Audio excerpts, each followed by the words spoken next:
buenos días a todas y todos. Vamos a empezar esta primera versión de Visión Global con Brigitte Baptiste para la Universidad de Anne, Universidad Colombiana enfocada en emprendimiento sostenible. Es un honor poder tener hoy grandes invitados en este ejercicio que vamos a tener de una serie de conversaciones en torno a la educación internacional y los caminos que debemos construir para dinamizar el sector luego de la situación que vivimos actualmente. Mi nombre es Sara Vera Aguirre, yo soy la gerente de internacionalización de la universidad y le doy la bienvenida hoy a 4 grandes invitados quienes estarán en esta conversación con nuestra rectora en torno a la internacionalización adaptativa, una nueva regla para la adopción de nuevas tecnologías y metodologías de aprendizaje. En primer lugar, le doy la bienvenida a la doctora Leticia Jiménez, quien es actualmente la directora ejecutiva del Instituto de Gestión y Liderazgo Universitario IGLU. Es una persona que tiene amplia experiencia en temas relacionados con investigación y vinculación de nuevas metodologías de aprendizaje y también está muy vinculada a temas relacionados con la tecnología y cómo esta impacta la calidad. Estuvo al frente de la UNIVA durante varios años. En segundo lugar, quiero dar la bienvenida a Natalia Ariza, quien es una gran coequipera y a quien respeto mucho y me encanta tenerla hoy como invitada. Fue viceministra de Educación Superior entre el 2014 y 2019. Tiene amplia experiencia en el sector de educación, de formación para el trabajo y actualmente es consultora del Banco Interamericano de Desarrollo para empleo, formación y realmente ha tenido una experiencia reciente también como fellow de Fulbright.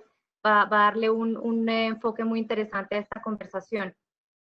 En tercer lugar, quiero darle la bienvenida al doctor Pablo Speller. Es una persona que tiene amplia experiencia desde la gestión y la docencia en el sector de educación superior. Ha sido secretario de Educación Superior en el Ministerio de Educación de Brasil, profesor emérito, tiene también experiencia como secretario general de la Organización de Estados Iberoamericanos, la OEI, y actualmente se desempeña como el director de OBREAL, un observatorio de políticas entre la Unión Europea y América Latina. Por último, y también dando un agradecimiento muy especial a David Julien, quien es el secretario general de la Organización Universitaria Interamericana, OUI, gran amigo de la casa también, y quien también le ha dado un foco muy importante a la integración entre las Américas, especialmente en el sector de la educación superior y la estrategia que tienen que seguir las universidades de América Latina y el Caribe. Muy bienvenidos. Por último, pues le doy la introducción a nuestra rectora, la doctora Brigitte Baptiste, quien obviamente le ha dado toda la relevancia a este tema y quien ha visto la visión global de la universidad como un foco muy importante de la gestión universitaria. Bienvenidos. Muchas gracias, Sarita, por el saludo y también por disponer y organizar este primer evento de visión global desde la Universidad de Anne. Para la universidad es muy importante garantizar que todos sus estudiantes, que todos sus colaboradores tienen una perspectiva, tienen una experiencia de internacionalización. Y esto se ha convertido en uno de los pilares de la universidad. Recientemente ha sido implantado dentro de su plan de acción y dentro de su modelo de futuro. Y por supuesto que nos llega en un momento muy peculiar en el que la movilidad y la globalización entre países queda en suspenso. Todos quedamos un poco con las perspectivas de intercambios de movilidad limitadas y buscando rápidamente poner en práctica todos los recursos que teníamos guardados en los cajones. Tratar de responder de la manera más ágil posible a las condiciones que la pandemia nos está trayendo. Por ese motivo, bueno, aparte de obviamente agradecer a todos nuestros invitados por su disposición a conversar acá. Quisiera empezar con una ronda en la cual podamos conocernos un poquito mejor y también su perspectiva general sobre el tema de la educación superior y las innovaciones tecnológicas, obviamente dentro de su perspectiva particular. ¿Cuáles son como las lecciones más importantes y su visión sobre este tema? De manera que luego sí podamos entrar a conversar un poquito más específicamente sobre las condiciones particulares de cada una de las visiones. Entonces, por favor, voy a invitar primero a la doctora Leticia Jiménez a que inicie esta conversación. Gracias, doctora. Buenos días. Muy amable por la invitación.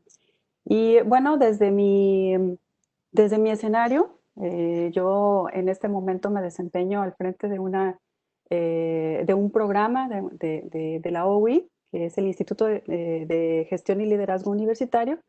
Mi perspectiva va más bien desde la visión de quienes dirigen las instituciones de educación y cómo es que se están enfrentando a esta toma de decisiones tan rápidas y tan vertiginosas y cuáles son pues, lo que han destapado de esas cajas que usted dice, qué encontraron y qué no encontraron que había dentro, y cómo toda esa nueva visión que tenemos de la educación se ha transformado en unos cuantos meses. Entonces, yo aportaré desde mi conocimiento, tanto en el área de gestión como en la experiencia que tengo desde el uso de las tecnologías para salvar esta situación y cómo veo yo cuáles son los retos que podemos, a los que nos vamos a enfrentar como instituciones de educación superior en el día después.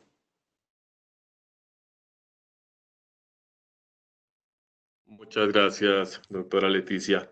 Entonces, ahora después vamos a profundizar un poco más en estos campos que ha mencionado.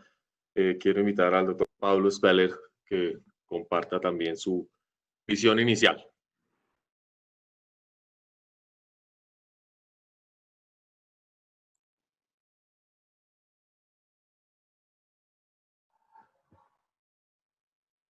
Doctor, tiene su micrófono bloqueado. Muy buenos días. Quería primero agradecer a la Universidad de EAN por la invitación que nos hace y saludar a los amigos que nos reencontramos en este momento. Pues Natalia, con quien ya hemos trabajado cuando estuve en la OAI, David, que trabajamos largamente también durante este periodo, Leticia, que ya conocía, Sara, y rectora, pues muchísimas gracias por la organización e invitarnos a este evento tan importante en este momento.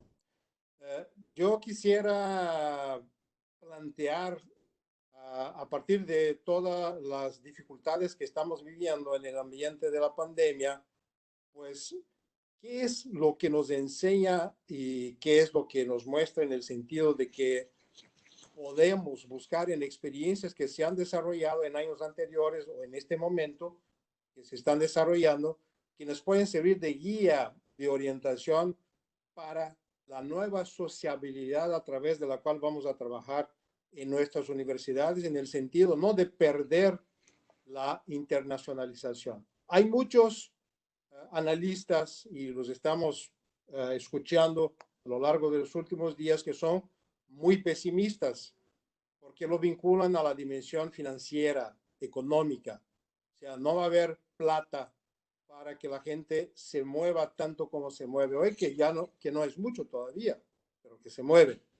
Entonces, ¿qué es lo que nos muestra la tecnología? Y empezamos por esta tecnología que estamos usando aquí, que es algo absolutamente fantástico como tecnología que nos permite y nos está permitiendo a través de múltiples eventos relacionarnos en seminarios que ya se acuñaron como webinarios, que se están realizando a los borbotones cada día, y hay un acúmulo, una acumulación de conocimiento, de experiencias que se están compartiendo, y lo que vemos es que hay buenísimas prácticas en este momento y buenísimas prácticas que se están recuperando de lo que estamos haciendo. Yo quisiera sobre todo priorizar una experiencia o dos experiencias que se realizan en Brasil en el sentido de la búsqueda de la cooperación internacional, más bien un concepto que hemos cuñado en estas dos experiencias que son la UNILA y la UNILAB, que son dos universidades de integración internacional que se han creado precisamente hace 10 años. Y el concepto que sirve de base para el trabajo que se desarrolla con todas las dificultades, sobre todo en este momento, donde el gobierno federal no aporta el apoyo y digamos, toda la sustentación necesaria para nuevas experiencias, para que se consoliden. Es un momento muy difícil que vivimos bajo el gobierno del presidente Bolsonaro, no solamente con estas dos universidades, pero con el conjunto de las universidades y de la educación en general en el país. Son dos experiencias que bajo este concepto de la cooperación solidaria sur-sur, pero sin descuidar la relación con el norte, se desarrolla en el sentido de buscar la UNILA con los países de América Latina y el Caribe y la UNILAB con los países de habla portuguesa en África, en Asia y también Portugal en Europa, que nos abre una puerta hacia la Unión Europea. Entonces, vean ustedes, son universidades federales de integración internacional con América Latina y el Caribe, la UNILA, y la UNILAB, la Universidad de Integración Internacional de la Lusofonía Afro-Brasileña. Y son experiencias que están en curso. ¿Cuáles son las ideas maestras de esas dos experiencias? Son, por una parte, la movilidad, o sea que el 50% de los estudiantes en el campus de la UNILA, en Foz do Iguazú, en la frontera con Paraguay y con Argentina, vengan de los países latinoamericanos y caribeños, por una parte, y en el caso de la UNILAB, que la mitad de los estudiantes vengan de los países de habla portuguesa en todo el mundo. Y hacia eso van esas dos universidades, o sea, compartiendo experiencia, compartiendo prácticas, compartiendo idiomas. Son universidades bilingües o multilingües que buscan esa experiencia no solamente a nivel de los estudiantes, pero también de los docentes, pero también de los investigadores, de los profesores, de los proyectos que se realizan de investigación, de extensión, de cultura, o sea, dando esa perspectiva global a partir de una vivencia directa en las mismas universidades. Y de ahí, pues, el segundo sentido, el segundo elemento que yo quisiera resaltar es justamente la titulación doble, la doble titulación entre estas dos universidades y universidades parceras, universidades que se asocian a ellas en América Latina, en un caso, y a África, sobre todo, en el otro caso. Bueno, así, muy resumidamente, la UNILA, la UNILAB, las dos universidades de integración internacional que se crearon durante el gobierno del presidente Lula y que ahora cumplen 10 años, creo que nos dan el norte con sus experiencias de la formación a nivel superior, de la investigación, de la extensión y de la cultura, poniendo de relieve la internacionalización, no la adaptación, como se plantea aquí, pero yo creo que va más allá de la adaptación. Es una nueva internacionalización que buscamos y creo que estas experiencias nos pueden servir de inspiración hacia lo que hacemos y lo que podremos hacer. Me gusta mucho que cuestione la idea de la adaptación, doctor Speller, porque podemos volver a ella para no pensar que estamos respondiendo de manera pasiva a unas condiciones del contexto, sino que estamos liderando procesos de innovación. Eso es muy importante y debo decir que de primera mano estuve en Foz de Iguazú hace un par de años dando unas conferencias y me sorprendió muy positivamente ese espíritu de integración latinoamericana. Además que estaba llena de colombianos, había más de 100 disfrutando la oferta y la generosidad del gobierno brasilero. Quiero preguntarle ahora al doctor David Julien también un poco su perspectiva general acerca del tema. Gracias, rectora. Un gusto saludarla y al igual que mis compañeros panelistas. Pues nosotros desde la UI, y yo creo que es el caso de muchas de las redes, hay elementos que nos desafían en el ADN misma de lo que son redes, en particular las redes que están enfocadas a los temas de internacionalización, dado que a la diferencia de las instituciones de educación superior, digamos, estamos casi 100% enfocados a los temas de vinculación, a los temas de internacionalización y que frente a una crisis como la actual, obviamente cuando el business model es de tratar de reunir más gente, de hacer más eventos y de crear estos espacios y estas plataformas de intercambio y donde se generan buenas prácticas y que se puede compartir entre países, entre instituciones, debemos, creo que es un deber, cuestionar la naturaleza misma de lo que somos y de cómo lo vamos a hacer. La anécdota nuestra era que estábamos celebrando nuestro 40º aniversario y habíamos lanzado el logo con el 40, entonces el chiste fue que fuimos los primeros a tener un logo de cuarentena más bien que de 40º, pero que si queremos sobrevivir y pasar a través de otros 40 años, hay que pensar cómo lo vamos a hacer. Y ahí viene un poco la temática de la discusión de hoy, de cómo la tecnología permite a un cierto nivel continuar con la pertinencia y la relevancia de actuar como actor que puede monitorear, que puede recuperar iniciativas. Lo que hemos hecho entre pequeñas soluciones, iniciativas, por ejemplo, fue muy rápidamente al inicio de la crisis empezar a crear una especie de catálogo de recursos donde poníamos ejemplos exitosos de qué están haciendo nuestros miembros, qué están haciendo las instituciones como respuestas concretas, de tal manera que uno puede, a través de esta plataforma y este espacio, ir replicando cosas que han demostrado un cierto nivel de éxito y no necesariamente repensar en todo y tratar de ser este facilitador y acelerador para generar respuestas concretas. Eso ha sido uno de los casos y de hecho seguimos recibiendo nuevos casos para ir bonificando la plataforma.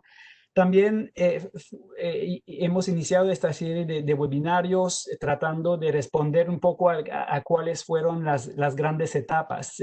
Hicimos primeros webinarios más enfocados al apoyo, a la dinámica, por ejemplo, de repatriación de estudiantes internacional, poniendo algunos ejemplos exitosos. Luego estuvimos hablando con universidades líderes en el tema de virtualización y de cursos digitales para un poco ir compartiendo lo que han realizado quizás algunas instituciones desde 10 años para los que ahora están frente a la necesidad obligatoria de empezar a poner algunos de sus cursos y de su oferta educativa virtual o en línea.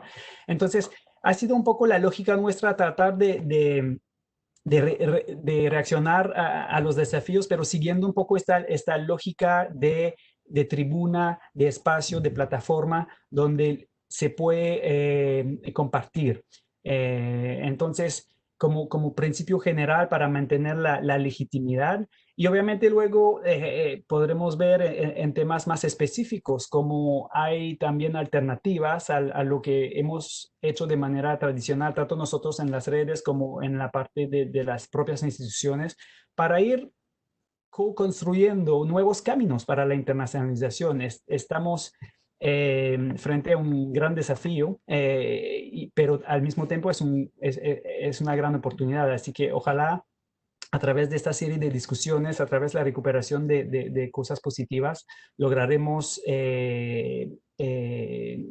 co-construir este nuevo camino y ahí pues destaco el esfuerzo que están haciendo hoy, por ejemplo, a través de una iniciativa como esta discusión para ir construyendo este camino. Así que serían mis primeras observaciones para empezar la discusión. Muchas gracias, doctor Julien. Y veo además con mucho gusto que tiene unas acuarelas de rapaces, tal vez ahí puestas en la pared de atrás. Yo soy bióloga y disfruto mucho el arte, la ilustración. Bueno, y pues ahora a nuestra invitada de casa, la doctora Natalia Ariza, también la invito a que nos cuente un poquito, nos comparta su visión general del tema. Bueno, gracias Brigitte.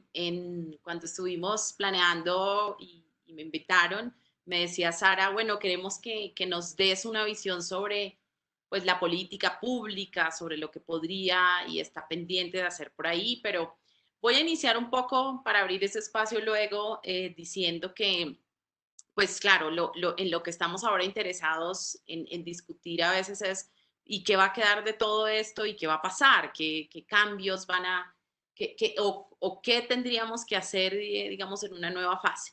Yo creo que ese qué tenemos que hacer, pues hay que sustentarlo en lo que hay que sustentarlo. Primero, en que ya teníamos una problemática del pasado y esa la estamos arrastrando todavía, incluso está mostrando elementos esenciales, por ejemplo, en Colombia, tener un sistema de educación superior bastante inequitativo, inequitativo en el acceso, inequitativo en el esquema de financiamiento, inequitativo en los resultados. Hemos estructurado un sistema bastante segmentado donde literalmente o prácticamente las personas que tienen más recursos y han tenido más oportunidades de formarse, por ejemplo, en una buena educación básica, pues acceden al mejor sistema de educación superior y otras que no, pues entonces se ven rezagadas. Y eso es algo que pues se pone así de frente en esta situación. Por supuesto, pues hay unos grandes retos que ya veníamos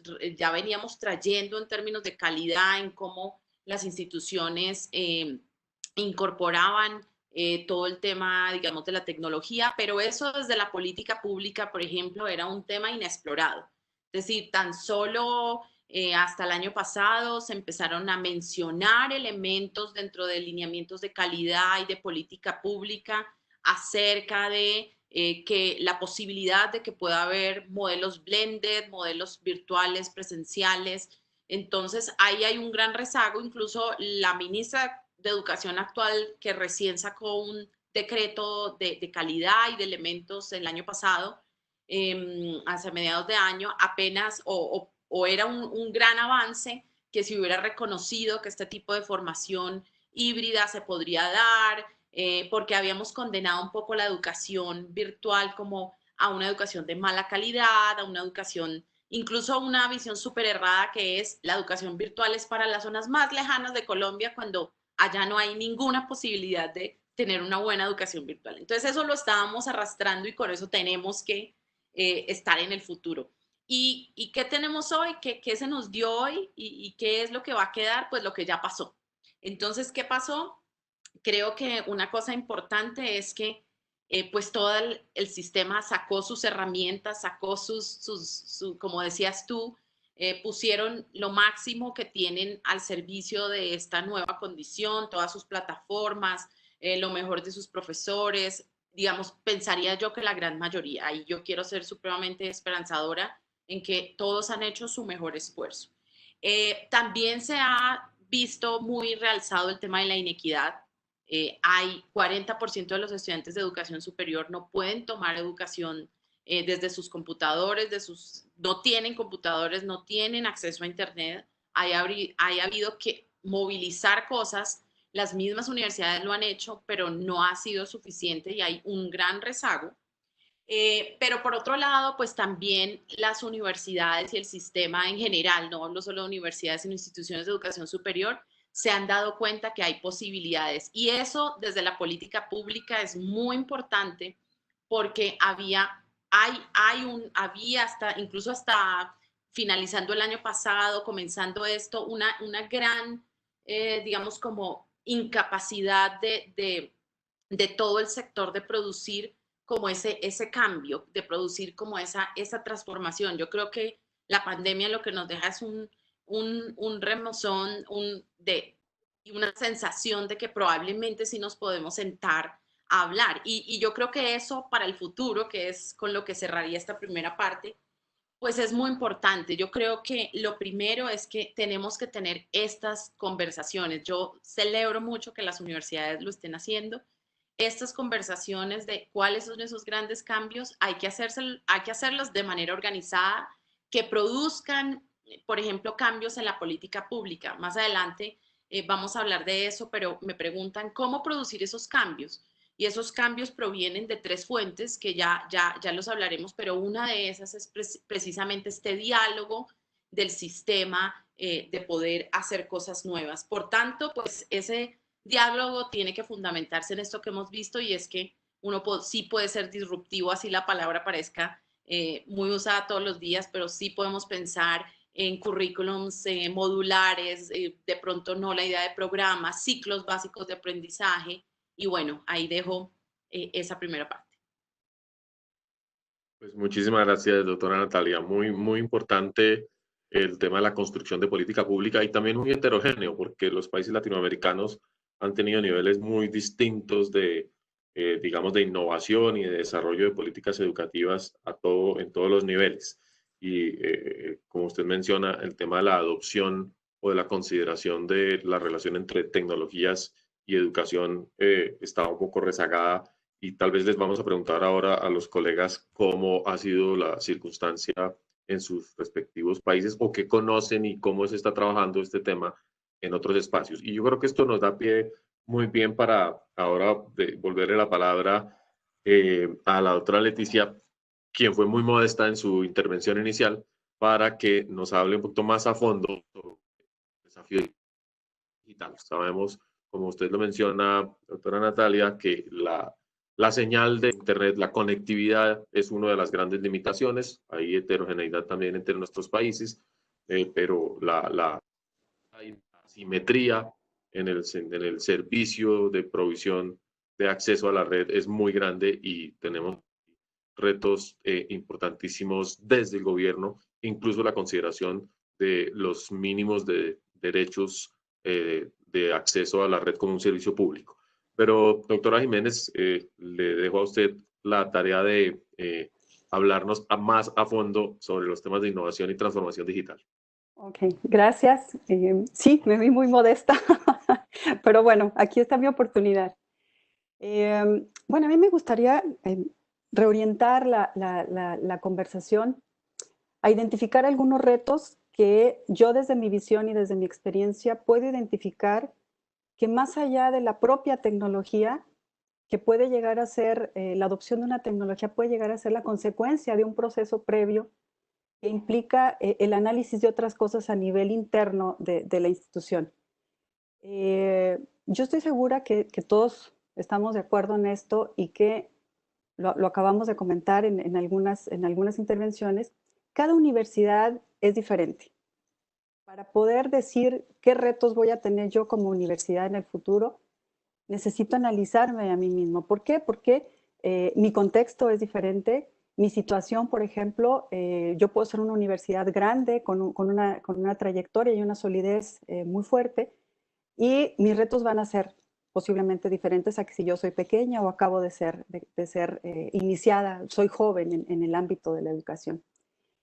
Sin embargo, esas diferencias tienen un punto de coincidencia. Hay cosas, independientemente de nuestro tamaño, independientemente de nuestro contexto, habrá acciones que tendremos que analizar para poder ir más allá y empezar a identificar cuáles son los desafíos que voy a tener. Por esta situación yo no me atrevería a decir que hay un desafío más grande que el otro. Creo que la situación de cada institución deberá representar el desafío que su propia estructura le demande, ¿verdad? Pero sí tengo 3 puntos en los que podríamos ahondar, y que creo que son importantes, y no sé qué tanto se hable en este momento de esa parte, pero creo que es fundamental para los temas, para brincarnos al tema de qué es lo que vamos a hacer. Antes de pensar o poner la carne en el asador y empezar a ver qué voy a hacer, yo tengo que dar una revisión a mi plan estratégico. Yo tengo que dar una realineación estratégica a mi institución como directivo. Ahora les hablo desde mi experiencia con los directivos, y creo que esta es una tarea importantísima que se tiene que hacer. Yo tengo que volver a reunir lo que yo tenía con dónde estoy parado y a dónde quiero ir, ¿sí? Yo creo que el contexto no nada más nos está haciendo actuar en este momento, nos está exigiendo que empecemos a prepararnos para el mañana, porque si no nos va a pasar la misma situación que estamos sufriendo ahorita, ¿verdad? acabamos de decir, tenemos que aprender de esto que nos pasó. Bueno, una parte de aprender es que nos agarró esta situación sin una visión estratégica de lo que podría suceder. No podemos adivinar, pero sí podríamos haber escuchado cosas en el ámbito de la gestión estratégica que pudieron habernos ayudado. Yo creo que el gran reto de la parte estratégica de las universidades tendrá que ser que va a tener que trabajar para sobrevivir. Van a tener que buscar la forma de sobrevivir, van a tener que buscar crear un valor diferenciado en lo que ofrecen. No sé si ese valor será únicamente la educación en línea, pero va a tener que realinear ese valor que en este momento tenía o que tenía antes de la pandemia, y definitivamente tendrá que crear un sentido de su propia existencia en una convivencia de la educación virtual con la presencial. Creo que no podemos decir definitivamente de aquí en adelante todo es virtual. Tenemos que construir y reconstruir sobre lo que tenemos para poder proyectar el futuro. Creo que el hablar de la transformación digital nos tiene que quedar bien claro que cuando querramos apropiarnos de este concepto, tenemos que entender que vamos a utilizar tanto la data como la tecnología para transformar la función sustancial de la universidad, y que va a implicar la transformación de mis modelos educativos y de las nuevas decisiones estratégicas que yo tome, ¿sí? Como institución o como directivo de una institución. Como les decía, habrá que hacer un análisis profundo de dónde estoy o dónde estaba antes de que esto pasara, qué pasó en ese rompimiento que va a tener que modificarse, porque yo tengo que visualizar a dónde quiero llegar. De las tecnologías y de mis modelos educativos y de mi forma de operar, de mi estructura organizacional, de toda esa serie de conceptos que me conforman como organización, yo tengo que analizar y ser como directivo muy específico en saber con qué me quedo, qué mejoro, qué comienzo a hacer y qué dejo de hacer definitivamente. Pues contestar estas preguntas nos llevaría a esa realineación estratégica que me debe de asegurar el camino o cuando menos darme una luz, si no asegurarlo, a dónde quiero llegar después de esta pandemia, y me ayudará a identificar cuáles son los retos que tengo, no nada más en un área, sino a nivel organizacional. Otro de los aspectos que creo que sí se han comentado, pero que también hay que profundizar, son los recursos. O sea, nos vamos a enfrentar al reto y nos estamos enfrentando, de hecho es una falencia, que necesitamos profesores capacitados en la virtualidad, ¿sí? Nos dimos cuenta de qué tanto habíamos avanzado y qué tanto no habíamos avanzado, ¿sí? Entendimos que no teníamos conocimiento del teletrabajo, ¿sí? Que a lo mejor en algún momento en la parte de la educación virtual, como decía Natalia hace un rato, no la atendimos, la vimos como algo de menos calidad, como algo que ahí está en la universidad, pero que no alcanzó a permear en el general de los recursos, ¿sí? Y, perdón, finalmente creo que uno de los grandes retos a los que nos vamos a enfrentar como instituciones de educación superior es la gestión del conocimiento, porque lo estamos viviendo en este momento. Creo que no podemos decir que en este momento estamos trabajando, las universidades cuando menos que no tenían esa parte desarrollada, no podemos decir que estamos trabajando en un sistema virtual. Creo que, perdón, la mayoría de las universidades en América Latina, el no haber tenido esa previsión, el no haber tenido esa visión estratégica de integrar de mayor forma las tecnologías a la educación, sufrieron un descalabro muy fuerte en esta pandemia. Habrá otras que las felicitamos, como su universidad rectora, que avanzaron muchísimo en eso y que prácticamente pueden decir que no les costó trabajo esta transición a esta dinámica de trabajo que tenemos ahorita. Sin embargo, hay muchas que están trabajando en este momento, más allá de educación virtual, están trabajando con una continuidad pedagógica. O sea, yo le estoy dando seguimiento a mis alumnos con acciones, sí, con acciones educativas que necesito para salvaguardar, cuando menos, muchos lo dicen, este periodo educativo, ¿sí? Entonces, creo que en la parte del conocimiento, el verdadero reto que tenemos que trabajar es una transición real de la parte presencial o de las herramientas como las estamos trabajando ahorita, a la verdadera educación virtual. Una educación virtual que esté diseñada, que esté estudiada, que esté planeada, que tenga una intención de aprendizaje como debe de ser. Y ahí es donde hay que invertir muchísimos recursos. Habrá universidades que tendrán que hacerlo desde la plataforma, desde cambiar de plataforma, crear una plataforma, desde rediseñar, diseñar, implementar educación en línea. No es traernos de la presencialidad a la virtualidad del conocimiento. Hay una transformación total detrás de ese proceso que va a costar tiempo, que va a costar capacitación y que va a costar dinero.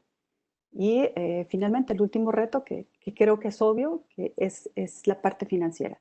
Definitivamente todos estos cambios, todas estas adaptaciones serán impactadas financieramente, y quien no tenga consolidada unas finanzas sanas, bueno, pues tendrá que buscar la forma de permanecer y de sobrevivir en el sistema. Y hasta aquí sería mi perspectiva de cuáles son los retos que como universidad tenemos frente al cumplimiento o a la adopción de la transformación digital en nuestras universidades. Pues muchísimas gracias, doctora Leticia. Muy, muy interesante y además permite un poco para nosotros como universidad reflejar en qué estamos de esos pasos que usted ha señalado. Obviamente la revisión del plan estratégico la estamos haciendo desde el año pasado a fondo y eso tiene unas implicaciones gigantescas en el tipo de universidad que vamos a hacer y muy pronto. Los profesores, indudablemente, eso creo que es uno de los cuellos de botella porque somos lentos en proveer de experiencias de innovación y de campus de renovación a nuestros propios profesores. Y el tema de gestión de conocimiento, no sabe lo que me alegra escucharla hablar, porque aquí por lo menos la gestión del conocimiento es algo que solo se hace en la trastienda, es algo que hace alguna gente rara que le da por organizar, digamos, el sistema, y no como algo cotidiano de lo cual aprendemos. Y entonces las universidades como dispositivos experimentales, como espacios de innovación, no hacen gestión de conocimiento y por tanto toman decisiones un poquito intuitivas, a veces bien, a veces no tan bien. Y eso incide en el tema de la capacidad de respuesta. Y en capacidad de respuesta, y les voy a pedir por el tiempo ahora que tomemos 2-3 minutos máximo por cada una de ellas, tiene que ver con si vamos a seguir usando la bola de cristal para predecir el futuro o definitivamente, como dice el doctor Speller, construimos el futuro. Dice, es nuestra responsabilidad y si nos equivocamos, ajustamos las cargas por el camino. No sé qué opine de esta visión, y habíamos hablado del tema de la adaptación como algo pasivo, pero yo creo que tenía otra visión el doctor Paulo. Por favor. Gracias, rectora. Mire, yo quería justamente llamar la atención a algo que apenas se discute en este momento. O sea, la crisis que estamos viviendo en la universidad en general, en la universidad latinoamericana, por decir algo, no es algo que surge en este momento de la pandemia. Eso es muy anterior, aunque en muchas situaciones, pues la gente lo metía bajo el tapete y no lo quería discutir. O sea, esta crisis de la iniquidad, del acceso, de la calidad de la educación superior, de la calidad de los maestros, de las experiencias, es algo que nos antecede y mucho. Está en la raíz mismo de la expansión del acceso a la educación superior en América Latina, que se da en los últimos años con una bajísima calidad. O sea, hubo una avalancha de instituciones mercantilistas que las normas, la legislación en cada país así lo permitió, en toda América Latina, y este problema ahora con la pandemia pues se pone de relieve y se muestra de forma mucho más agresiva, es lo que estamos viendo. Pero a pesar de todo eso, yo soy muy optimista con todas las posibilidades que el desarrollo de la tecnología, de la información y de la comunicación nos pone a disposición. Y es justamente ahora otra vez cuando tenemos la capacidad de ver las posibilidades que esa tecnología nos ofrece, pero tenemos que tener también la osadía de, en este momento, decir, se acabó, o vamos a acabar, o vamos a terminar, vamos a derrumbar este muro que algunos tratan de poner entre la educación a distancia y la educación presencial, la educación virtual y la educación ojo en el ojo. No existe eso. Lo que se trata es de incorporación progresiva. Y eso es lo que tenemos que acelerar en este momento, la incorporación rápida, acelerada de todo lo que la tecnología nos ofrece. Y claro, todos lo han mencionado, hay un tema de financiamiento de la educación superior que tiene que ponerse de relieve, pero, y eso desde el año 98 ya la Conferencia Mundial de Educación Superior de la UNESCO nos ha planteado, la universidad, la educación superior es estratégica para cualquier proyecto de desarrollo social y económico de un país, de una región. O sea, la universidad es estratégica. Y eso es lo que anima o nos puede animar o puede animar a nuestros gobiernos a buscar, a darle esta relevancia a la educación superior, como lo hace Colombia. La rectora mencionaba que cuando estuvo en Foz de Iguazú se encontró a muchos estudiantes colombianos. Colombia ha hecho y está haciendo un gran esfuerzo, y es verdad, encontramos estudiantes colombianos de pregrado, de posgrado, en maestrías, en doctorados, en toda América Latina, en Europa. Hay un esfuerzo grande que hace el país. Y otra vez, las tecnologías nos permiten ver con una mirada más positiva, más optimista sobre todo lo que podemos hacer para compartir las buenas prácticas, compartir los buenos profesores, con la virtualización de muchas experiencias. Un ejemplo muy claro, o sea, de cómo estamos cambiando, ¿no? Nunca se ha producido tanto conocimiento y nunca se ha publicado tanto conocimiento como en este momento sobre el COVID-19, sobre el coronavirus. ¿Y por qué? Porque hemos rompido con la producción del conocimiento como se hacía antes, que tardaba años. Ya estamos casi en el punto de decir, la vacuna sale este año.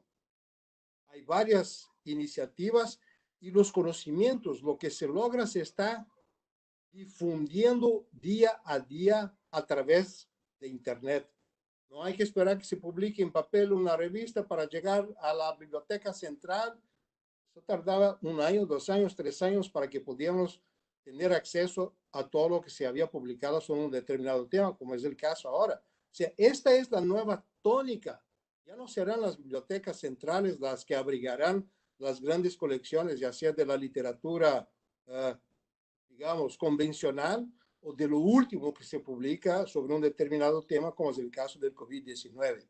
Entonces, hay un cambio. Y a eso nosotros nos dirigimos en Obreal, que es un observatorio de las relaciones entre América Latina y Europa, que lo estamos ampliando ahora a un observatorio global. Y lo que estamos trabajando en este momento justamente es la posibilidad, o sea, la viabilización de una relación directa entre regiones como Europa, América Latina, África, India, con proyectos concretos, buscando el financiamiento, en este caso en Bruselas, en la Unión Europea, para que a través de esta tecnología, que no la usamos ni siquiera en un 10%, la podamos utilizar para llevar, para intercambiar experiencias y buenas prácticas entre todas esas regiones.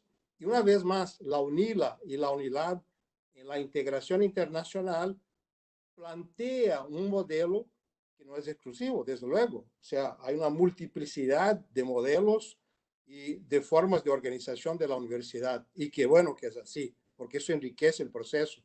Pero aquí hay una perspectiva que se pone, que es de tomar la iniciativa, de buscar, de ser activo. Gracias.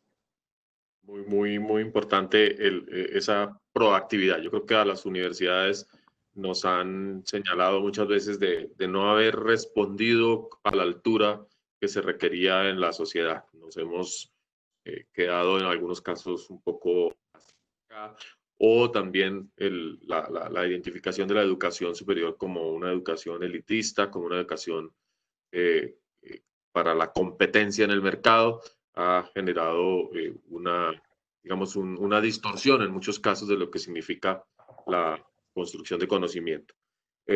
Le voy a dejar para la siguiente ronda, ya que sería seguramente la última, una pregunta acerca del rol de las áreas de innovación, y esta para todos indudablemente es importante. ¿Cómo ustedes entienden y creen que la universidad puede innovar de una manera más rápida sus propias alternativas de adopción tecnológica o desarrollo tecnológico? Pero entre tanto, quería preguntarle al doctor Julien, nuestras universidades no son para nada flexibles, por lo menos, y confieso que la nuestra también tiene problemas para, después de tomar decisiones, que pasen las cosas. ¿Cuáles serían los elementos para flexibilizar las capacidades de las universidades, para aprender de las otras universidades? ¿Cuál es el nivel de intercambio actual, real, de capacidades, y sobre todo en los temas de internacionalización y construir competencias como ciudadanos globales? ¿Qué están haciendo ustedes? Sí, no, buena pregunta, porque, o sea, para citar a Einstein, él hablaba que las crisis son la mejor bendición para el progreso, ¿no? Entonces, obviamente, las crisis pueden ser fuente de oportunidad. De hecho, hemos visto a través de la historia moderna que varias innovaciones científicas fueron o errores o descubridas de manera como aleatoria o imprevistas, o sea, yo creo que Fleming descubrió la penicilina porque su vecino hacía estudios sobre putrefacción y vieron el potencial de acción antibacteriana. Este tipo de cosas a veces ocurren porque ocurren. Entonces yo creo que la pandemia actual, sí, y yo creo que Pablo hablaba que había muchos comentarios negativos. Si vemos el flip side y la parte un poco positiva, yo creo que sí es una aceleración de tendencias. Tendencias como, bueno, y usted, doctora Brigitte, seguro lo vio en unos 15 años en un centro de investigación, que hubo un cambio de paradigma entre los propios investigadores, porque entre una lógica de proteger sus datos para la publicación en el Grand Journal, del British Journal, de no sé qué, y ahora la tendencia generalizada al open source y al compartir los datos, como lo mencionaba Pablo, para tenerlo accesible de manera acelerada. Esta tendencia está como reacelerada ahora, y lo que estamos viendo sobre los avances científicos, que sea para la vacuna o por otros temas, estudios epidemiológicos, por ejemplo, tienen resultados favorables porque las instituciones ahora tienen mecanismos donde pueden compartir los datos. Y no es solo la parte tecnológica por la velocidad de que Internet permite eso, pero también va en esta mentalidad abierta a la fuerza y a la necesidad de trabajar en redes, porque si uno se queda solito en su laboratorio, sorry, pero it's never gonna happen, right? No va a sacar con el milagro que todos esperamos. Entonces, y ahí quizás un factor que más potente todavía es todo el tema o sea, y lo hemos viendo de inteligencia artificial. Es a partir del momento donde todo el planeta y todos los investigadores están compartiendo data, obviamente no es un investigador con los asistentes del laboratorio que se van a poner a analizar todo este data, ¿no? Necesitamos metaanálisis, big data, y hemos visto que los laboratorios están capaces de trabajar de manera interconectado gracias a la fuerza de la inteligencia artificial, y que también viene a contribuir a la democratización de los procesos científicos. Hay una participación ciudadana necesaria. Hemos visto acá, la UI está basada en la Universidad de Montreal, y hay uno de los gurús de la inteligencia artificial, Joshua Bengio, que trabaja sobre una app que uno puede descargar en su teléfono para recordar, para grabar un poco sus whereabouts, o sea, dónde se mueve, con quién se está encontrando, y de manera voluntaria, segura y demás.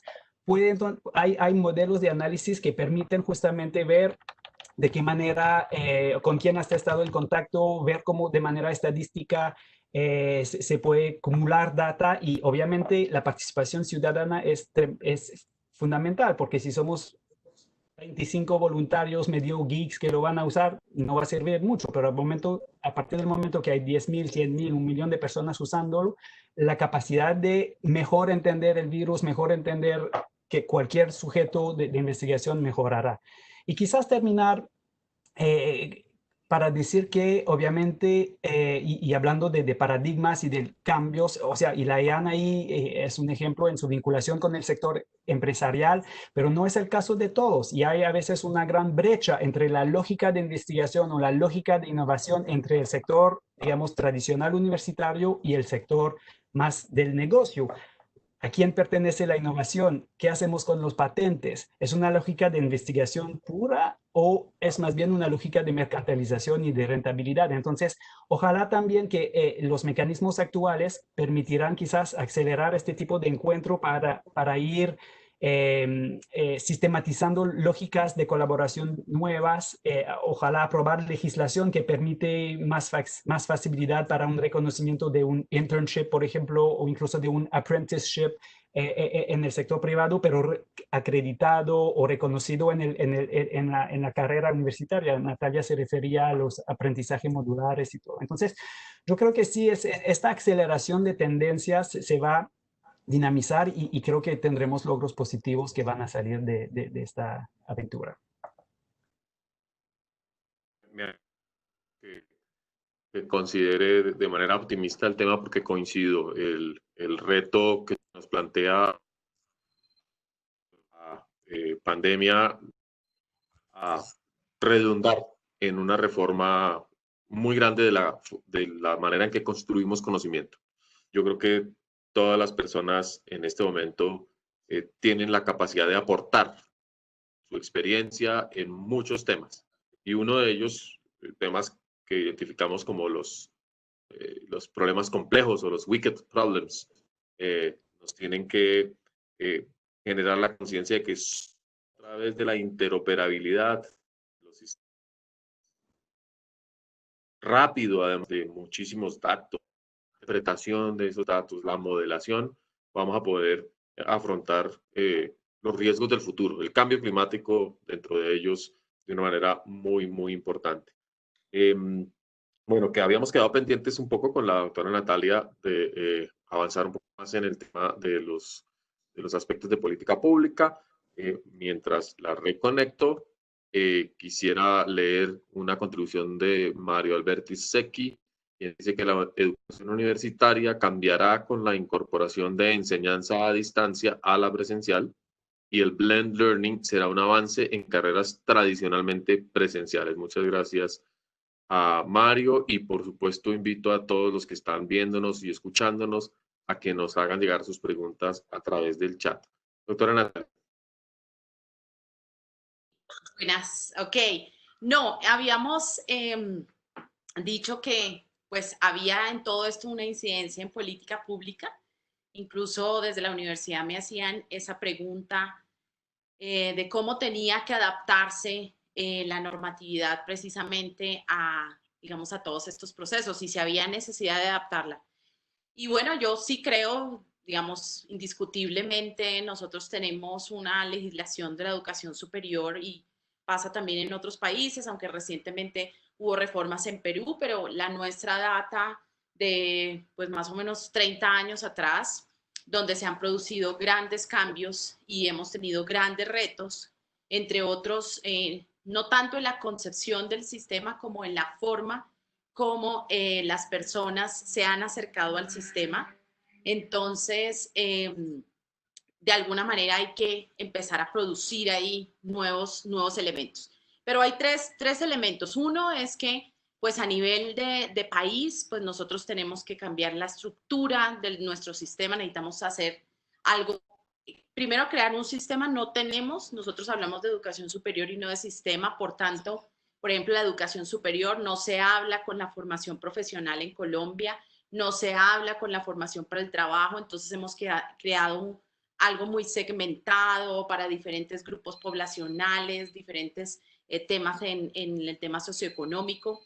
Entonces ahí necesitamos hacer que esto se hable conjuntamente y hablándose conjuntamente también pensar en esas posibilidades de financiamiento. Nosotros como Estado no tenemos necesariamente bien pensado cómo usar los recursos públicos o cómo usar los recursos de la sociedad para la formación de nuestro talento humano.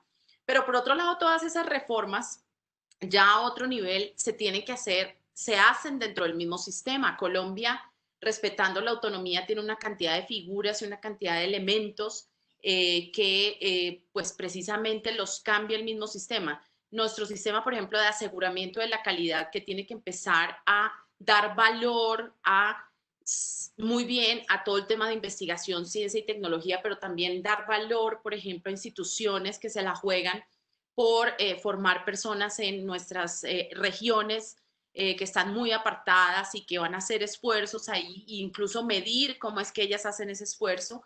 Otras instituciones que hacen un esfuerzo grande o menor o tienen que llegar allá por ejemplo, dar espacios, como lo mencionaba ahora David, de prácticas profesionales, de tener muy pegada la formación a las necesidades del sector productivo, son otros elementos que tenemos que empezarles a dar valor.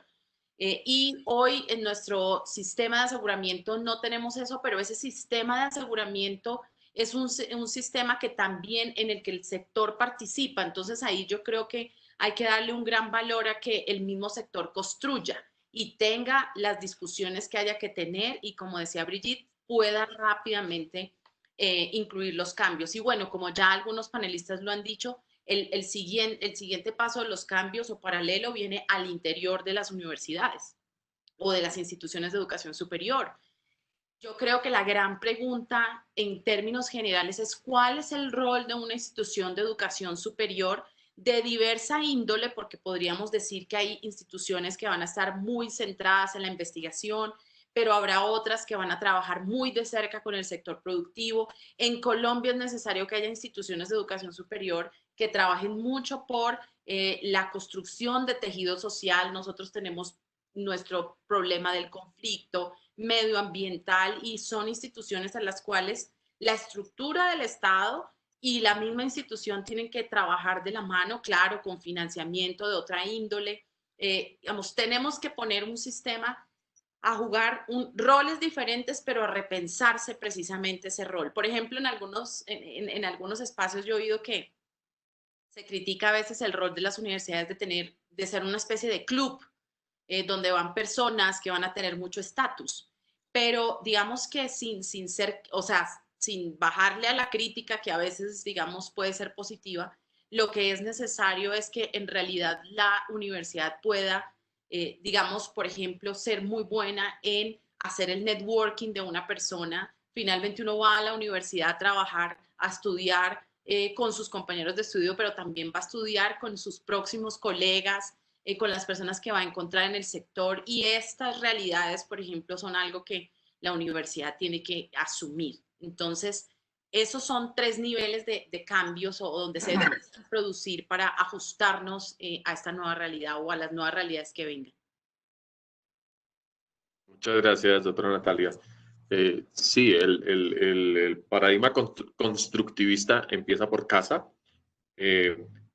La planeación es obligación, pero también tenemos que responder muy rápido. Ahí esos equilibrios internos son difíciles y me imagino que apelaremos al ingenio y a las capacidades que cada universidad tiene, pero sí la condición de la educación como un servicio público debe ser cada vez más importante para disolver un poco esa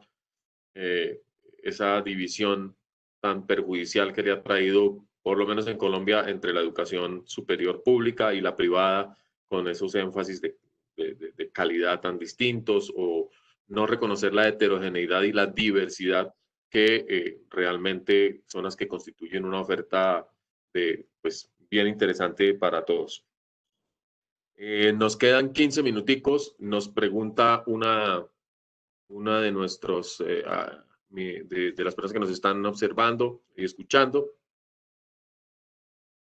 con quienes aspiran a ser docentes universitarios en los próximos años. ¿Cómo ven ustedes la labor del docente en el futuro. Mientras van pensando en una respuesta, quiero volver a la doctora Leticia, a quien le quiero preguntar de manera muy concreta lo que les había dicho, el rol de las áreas de innovación en las universidades, más allá obviamente de las oficinas de patentes, del convencional, qué tanto énfasis y cómo se está manejando en las universidades que conoce la doctora Leticia, qué se está haciendo, qué se está haciendo bien, qué se debería hacer mejor y hacia dónde podemos orientar esas áreas de innovación. Y tal vez si quieren cada uno de ustedes comentar un poquito al respecto sobre la innovación y en particular la innovación para la internacionalización, que es lo que nos trae aquí.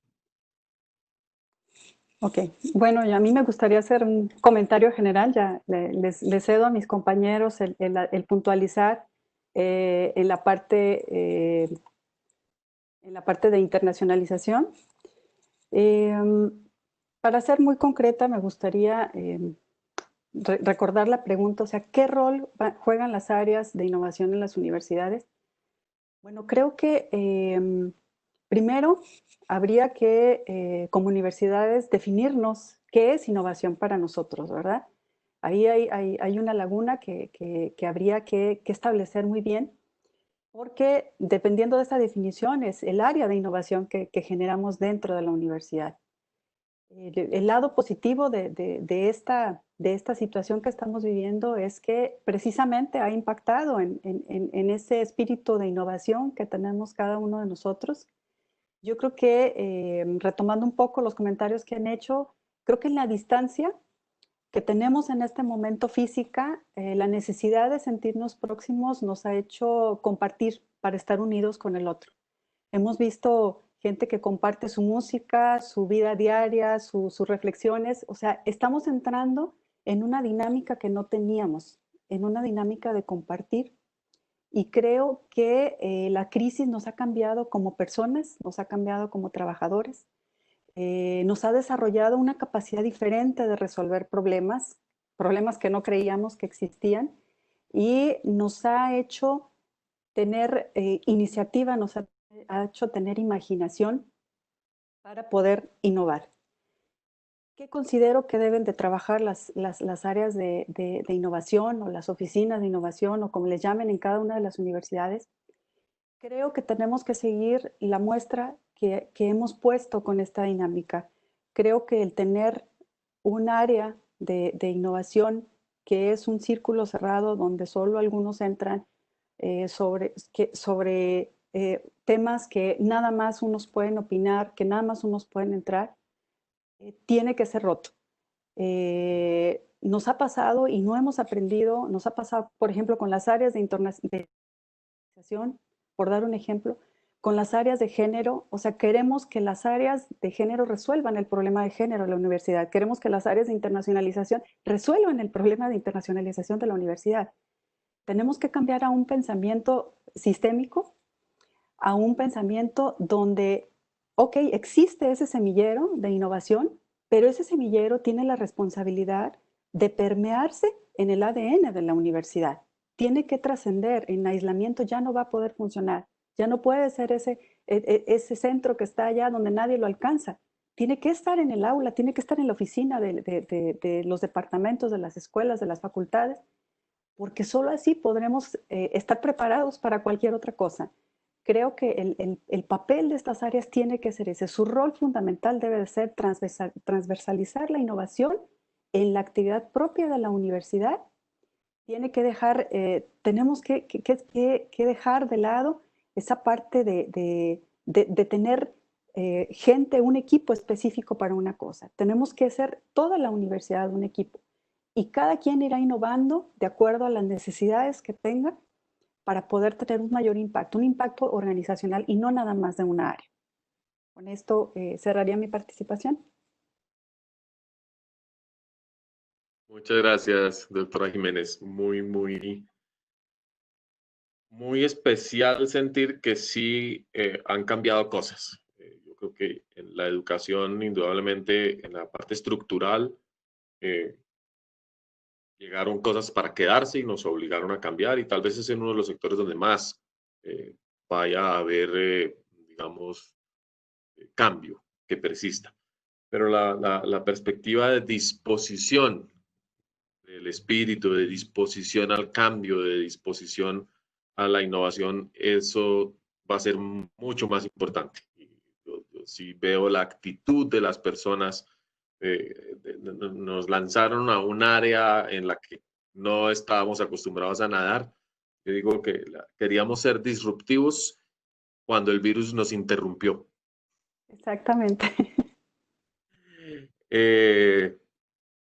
Doctor Speller, ¿cómo ve usted el tema de las áreas de innovación y especialmente en su caso que han facilitado y lo ha mencionado varias veces, la interconexión de culturas y países? Mire, rectora y colegas, nosotros, y cuando digo nosotros me refiero a las universidades latinoamericanas en general, hemos avanzado, estamos avanzando y seguiremos avanzando en áreas distintas, en nanotecnología, microbiología, etcétera, etcétera. Eso es un hecho, ¿no? Colaborando con universidades de punta, sobre todo en el norte. Pero yo quisiera referirme a un área que se ha puesto de evidencia o en evidencia en este momento, que es la formación de nuestros maestros de educación básica. O sea, el hecho de que las escuelas se hayan cerrado en la mayoría de los países nos ha puesto desafíos que unos pensaban, bueno, los maestros serán capaces de llevar sus clases, sus actividades, usando las tecnologías de información y de comunicación, usando el móvil y tal, y las plataformas, a los chicos a través de sus familias, y vimos que nada de eso ha funcionado, ¿no? O sea que la iniquidad que nosotros observamos en la educación superior es muchísimo más fuerte en la educación básica. Y ahí las diferencias, la desigualdad se acentúa muchísimo más. Vamos a terminar mucho peor de lo que empezamos la pandemia. Entonces, creo que la formación de los maestros es un tema, es un área a la que nosotros, las universidades, no le hemos dedicado la atención necesaria. Y este es un área tan absolutamente estratégica porque estamos hablando de la formación de los niños, de los jóvenes, de los ciudadanos de mañana. Entonces, ahí hay un elemento importante, incluso con la incorporación de tecnología. Y yo creo que si nosotros nos hubiéramos planteado este desafío de la incorporación de las tecnologías antes de la pandemia con más seriedad, tendríamos seguramente mucho menos dificultades de las que tenemos hoy, ¿no? O sea, ya sea con el acceso a Internet, ya sea con la presencia de la tecnología, o sea, pero en última instancia todo eso tiene que ver con las desigualdades sociales, económicas y culturales, ¿no? Entonces, aquí creo yo la formación de maestros es algo que amerita, necesita, demanda una presencia muy fuerte de nuestras universidades. Este es un tema que me apasiona y creo que es una prioridad y que todos los países deberían de estar presentes. Y quiero referirme para terminar a la cooperación que existe entre universidades con el hemisferio norte, con Europa, con Estados Unidos, con Canadá, pero que muy poco existe entre los países latinoamericanos, entre las universidades latinoamericanas. Eso lo he visto de forma muy clara cuando fui secretario general de la OEI, estuve muy presente en todos los países, y otra vez más Colombia es un ejemplo interesante, porque fíjense, la oficina de la OEI en Colombia es una de las más grandes, más estructuradas, más dinámicas, justamente porque nos abocamos con el equipo en Colombia a esta prioridad que el gobierno colombiano, ya sea a nivel central, ya sea a nivel provincial, ha respondido a nivel departamental, ha respondido de forma muy positiva. Y Natalia se acuerda muy bien de eso, o sea, eran muchos los proyectos que teníamos, que llevamos, buscando justamente darle mayor capacidad a los sistemas educativos en las localidades, no únicamente a nivel nacional, y dotando los sistemas, los maestros, las escuelas de capacidades, de instrumentales que les permitiera pues, hacer frente a ese desafío de proporcionar una educación de calidad para todos. Hay mucho que caminar aquí, pero creo una vez más, tenemos que darle prioridad a este tema. Yo creo que en nuestras vidas hemos visto una avalancha de innovación tecnológica, pero no la capacidad crítica de asumir esa innovación para los propósitos del bienestar social. Y es una deuda que también tenemos. Tenemos una capacidad de cómputo gigantesca en nuestros teléfonos inteligentes o incluso en los bolsillos y realmente aún no estamos sacando el provecho que deberíamos. Y por ese motivo quisiera preguntarle a Julien, perdón, la confianza, ¿cómo es cuál es la mejor forma para promover la internacionalización en casa? Ya que estamos todavía enclaustrados y nos falta, y seguramente habrá muchos otros eventos que limiten la movilidad, ¿cómo ven ustedes este problema en la UI? Sí, gracias Brigitte. Entonces, replico la confianza. No, eso ha sido nuestra principal preocupación porque sabemos que la mayoría de las oficinas de internacionalización normalmente están enfocadas a ofrecer oportunidades de internacionalización a la comunidad estudiantil y docente también. Y frente a la pues, imposibilidad de viajar y o sea, seguir con los planes de estudiar en el extranjero o recibir estudiantes desde afuera, nosotros en la UI hemos como reforzado una iniciativa piloto que teníamos, de hecho, a nivel de Colombia. Un grupo de instituciones colombianas habían un poco hecho el diagnóstico que había una brecha o una debilidad en cuanto al perfil de los estudiantes internacionales, siendo reservado quizás a una clase socioeconómicamente un poco más favorecida y provocaba una cierta desigualdad. Entonces ellos reflexionaron en cómo podían ofrecer una alternativa a la movilidad tradicional a través de intercambios en cursos virtuales. Entonces, y hubo este deseo de establecer un diálogo con el MEN, y yo creo que incluso era con el equipo de Natalia en aquella época que traspasó al gobierno actual, pero que cómo hacerlo. Entonces nosotros, como ya teníamos una metodología un poco consolidada después de 2 años de piloto, frente a la pandemia hemos dicho, bueno, lo vamos a lanzar a nivel continental y hemos creado lo que llamamos el eMoVie, es el espacio de movilidad virtual de la educación superior, o sea, ofreciendo a los miembros de la UI un espacio donde se trabaja en una lógica de un pool o un catálogo de cursos. Yo como institución EAN, por ejemplo, yo pongo 10 cursos online en el espacio, abro un par de cupos en cada uno de mis cursos, entonces voy a recibir estudiantes de otros países, otras instituciones, en intercambio de la participación de mis estudiantes a cursos virtuales de otras instituciones. Entonces eso obviamente viene a responder a una dimensión de la internacionalización en casa, pero más allá de este intercambio que en sí puede ser un resultado positivo y cumplir con algo de estadísticas de movilidad y demás, nosotros estamos también pensando cómo se puede aprovechar para bonificar esta experiencia y también agregarle una dimensión de competencias interculturales, de desarrollo de soft skills, de comunicaciones interpersonales que pueden venir a reflejar lo que realmente es el caso cuando uno se va a estudiar 4 o 6 meses en otro país. Preparando mejor a los ciudadanos globales y respondiendo un poco a los objetivos más de desarrollo de ciudadano y no solo a nivel académico. Entonces, la idea justamente es a través del eMoVie es incluir algunos módulos de introducción, por ejemplo, para todos los que participan y al mismo tiempo nosotros continuar de avanzar en las discusiones con las autoridades que sean ministeriales a nivel nacional o en otros foros como la Comisión Interamericana de Educación y demás, para que poco a poco también haya una cierta apertura, una cierta flexibilidad en el reconocer que intercambio virtual puede ser una experiencia completa y coherente de internacionalización, aunque está hecha en casa. Y quizás cerrando con el tema de innovación, eso también es una manera de innovar. Es decir, la innovación, yo creo que ya estamos saliendo de una lógica quizás de los 5, 8 años atrás, donde innovación era quizás un término a la ciencia y tecnología. Innovación debe ser transversal en la gestión universitaria. Si volvemos al tema de planeación estratégica, de la misma manera que la biblioteca no puede ser un servicio, tiene que ser al servicio de todos los otros ejes. La innovación debe ser un valor que inspira la gestión universitaria.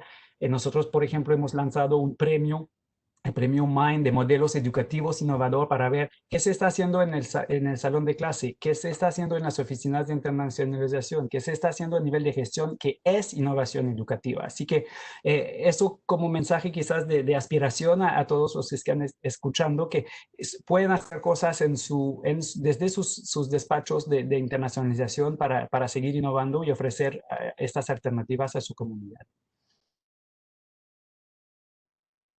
Muchas gracias, David. Sí, es muy refrescante poder realmente asegurar que todos podemos tener una experiencia de internacionalización, como dices, desde casa y con múltiples formas, y que no es frustrante, que ya las complementaremos seguramente con los intercambios, con los viajes, pero es una capa adicional y muy rica de experiencias que seguramente irán creciendo. Muchas gracias. Justo nuestra audiencia se activó cuando nos faltaban 2 minutos para concluir, y tenemos muchas preguntas que no les voy a pedir que resuelvan, pero que las conozcan, están en el chat. Hay personas que hablan acerca de la transformación de la educación primaria a la que ustedes se refirieron, al tema de los proyectos de vida de los estudiantes. Dicen que realmente no está funcionando muy bien el tema de la realización profesional, si habría que repensar esto. Y Jenny nos dice que las escuelas de formación para el trabajo, en idiomas en este caso, realmente no están siendo integradas dentro de los procesos de educación, que hay mucho recelo por parte de las universidades a las escuelas de idiomas. La tomo directamente hacia la EAM porque tenemos un programa de idiomas muy importante y creo que podemos trabajarla más a fondo, pero lamentablemente no nos da más espacio continuar. Quisiera pedirle a la doctora Natalia, como anfitriona que comparte, digamos, este espacio, que nos haga una reflexión de cierre, por favor, para agradecer también a nuestros invitados por su participación en este evento. Gracias, Brigitte. Es mi primera reflexión. Muy contenta de participar aquí y que además se muevan estos espacios. Creo que son vitales y es algo que celebro mucho de lo que nos está dejando esta situación. Poder ver a Paulo, poder ver a David, a Leticia, con los que en algún momento hemos compartido. Seguramente espacios que armamos muy formalmente y que nos costaba mucho organizarlo, que se dieron grandes discusiones, pero que fíjate que podemos seguirlas teniendo y seguir construyendo para la región pues un diálogo que sea interesante y que nutra todos estos cambios. Como reflexión final, pueden oír todos los que están aquí, que hay muchas cosas que discutir, muchas cosas de las cuales hablar. Los organizadores me preguntaban si era necesario que el sistema de educación superior se ajustara más, por ejemplo, a las necesidades de sectores productivos, y yo digo, en esencia, realmente eso es ese es el gran cambio que viene. El gran cambio es que la información, el acceso más masivo al conocimiento, pues lo que nos obliga es a poner verdades mucho más enfrente. Y yo creo que una primera verdad es que las personas necesitamos cosas, necesitamos desarrollarnos personalmente, necesitamos hacer nuestro proyecto de vida, necesitamos hacer nuestro proyecto profesional, necesitamos apoyar a la sociedad. Y yo creo que la universidad y la educación superior precisamente es ese gran soporte que tenemos las personas y los ciudadanos para lograr hacer eso que queremos hacer con nuestras vidas. Entonces mi respuesta es claro, o sea, ojalá pudiéramos llegar a un modelo en el que realmente se pudiera leer mucho y se pudiera ser muy creativo en cómo se cubren esas necesidades de toda índole. Ahí nos preguntabas antes que cuál era el papel del profesor y en ese sentido yo creo que sobre los profesores y sobre la comunidad académica recae un peso muy grande, y lo decías tú, Brigitte, lo primero es tener una conciencia de cambio muy grande, y no solo tener la conciencia de cambio, sino tener la conciencia de que lo que vamos a hacer todo el tiempo va a estar cambiando. Entonces, lo primero que yo creo que hay que ajustar es que la velocidad de cambio tiene que ser mucho mayor en lo que hagamos todos los días. La velocidad ahí, entonces uno tiene que acostarse pensando en eso y entonces tiene que diseñar sistemas pensados en eso. Por ejemplo, currículums. Recientemente participé en un proyecto de transformación digital en el SENA que se supone que es una entidad en Colombia que se moviliza muy rápido en el cambio, y no es tan cierto. Les proponíamos, ok, publiquemos currículums en unas plataformas donde la gente pueda opinar, donde el empresario pueda opinar, donde el estudiante acerca de la viabilidad de ese currículum, de temas nuevos, y entonces pongamos un currículum vivo. No, porque es que necesitamos una aprobación oficial del comité académico cada vez que vamos a sacar un currículum. Yo decía, bueno, pues esa aprobación también se puede dar en línea y el comité curricular puede estar todo el tiempo mirando y todo el tiempo evaluando quiénes están opinando. Eso, por ejemplo, es algo que le parece terrible a la comunidad académica, poner las cosas que han sido de su digamos, de su círculo en manos de la sociedad. Y, por ejemplo, ese es el tipo de cosas que seguramente la pandemia nos va a ayudar a pensar, porque nos chocó bastante fuerte, y pues que ojalá, este es un simple ejemplo, pero que ojalá permee en todos los aspectos de la educación. Gracias a todos nuevamente. Doctora Marisa, muy gracias, y a todos por esta conversación tan maravillosa. Personalmente aprendo mucho y es un privilegio contar con ustedes. Sara, te dejo la palabra. Gracias a todos y a todas. Realmente ha sido muy enriquecedor. Y bueno, yo creo que la discusión continúa. Gracias por su tiempo y seguiremos abriendo estos espacios. Esperamos verlos muy pronto. Ojalá en vivo y en directo. Gracias. Gracias a ustedes. Gracias a ustedes. Gracias.